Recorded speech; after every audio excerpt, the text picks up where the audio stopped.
ঢাকার সদরঘাটে লঞ্চের রশি ছিঁড়ে নিহত ৫ জনের মধ্যে একই পরিবারের নিহত ৩ জনের লাশ পিরোজপুরের মঠবাড়িয়া এসেছে।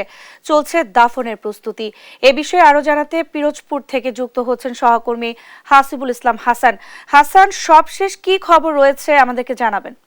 নেন্সি, আপনি জানেন যে গতকাল ঢাকার সদরঘাটের এলাকায় যে লঞ্চের যে দুর্ঘটনা, দড়ি ছিঁড়ে যে দুর্ঘটনা ঘটেছে, ওই যে দুর্ঘটনায় ৫ জন ব্যক্তি ইতিমধ্যে মারা গেছে এবং ৫ জনের ভিতরে ৩ জনই পিরোজপুরের মঠবাড়ি একই পরিবারের সদস্য।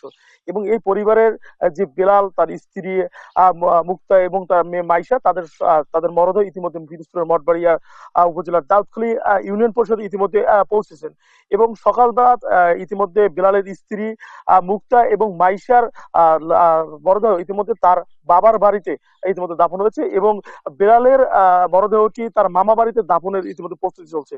এবং লাশ আসার পরপরই এই এলাকায় ইতিমধ্যে একটি শোকের ছায়া নেমে গেছে এবং আত্মীয় পরিস্বজনের যে আত্মনাদ, সেটা একেবারে এলাকাটা ভারী হয়ে গেছে কান্নায়। এবং তারা বলছে যে এইরকম দুর্ঘটনা তাদের কোনো কাম্য ছিল না এবং ঈদের দিন এই ঘটনা শোনার পর থেকে এলাকায় একটি শোকের ছায়া নেমে এসেছে এবং লাশ আসার পরে তারা দাফনের প্রস্তুতি নিচ্ছে। এবং তারা বলছে যে এই যে বেলাল হচ্ছে যে গার্মেন্টসে, ঢাকার গাজীপুরে একটি গার্মেন্টসে চাকরি করতো এবং তার মা খুবই দরিদ্র অবস্থা এবং দরিদ্র পরিবারের একজন ছেলে এবং তার মা অনেক বয়স্ক এবং পরিবারে তার মা ছাড়া আর অন্য কেউই বর্তমানে জীবিত নেই, তার বাবা মৃত।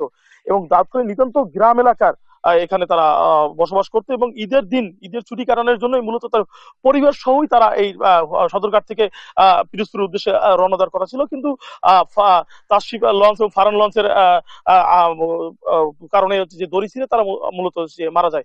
এবং আমি নেন্সি, আরেকটি বিষয় জানিয়ে রেখেছি, স্থানীয়রা বলছে যে মৃতদেহ যে লাশ ৪টে পেলেও মূলত মানুষ মারা গেছে, ৩টে পেলেও মানুষ মারা গেছে ৪ জন। কেননা এই যে মুক্তা যে মারা গিয়েছে, যে বেলালের স্ত্রী, তিনি ৬ মাসের ইতিমধ্যে অন্তঃসত্ত্বা ছিল এবং সে ব্যাপারে বলতেছে যে অন্তঃসত্ত্বা সে বাচ্চাটাও মারা গেছে এবং যে পুষ্প নাম করা হয়নি বলে অনেকের ক্ষোভ থাকলেও অতি সত্বর যে মরদেহটা তারা পেয়েছেন, তাতে মোটামুটি অনেকটাই স্বস্তিতে আছে পরিজন, পরিবেশ, আত্মীয় স্বজন।